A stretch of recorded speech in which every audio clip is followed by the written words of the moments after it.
Sa mga baguhan na content creator dyan, kung gusto nyong mamonetize agad, iwasan nyo ang pag-upload ng 6 video format na ito. At baka hindi kayo mamonetize ni Facebook.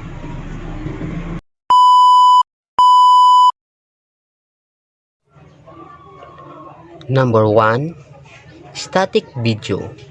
Ito ang isang picture na nilagyan nyo ng music, and then ang music ay galing sa Facebook library o mga licensed music. Number 2,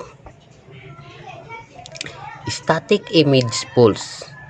Ito naman ang halimbawa ng engagement bait. Yung isang picture ay nilagyan mo ng choices na halimbawa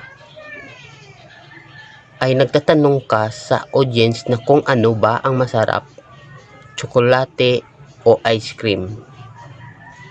Number 3, slideshow of image. Ito naman ang maraming picture na pinagsama-samang ginawa nyong video. Number 4, text montages.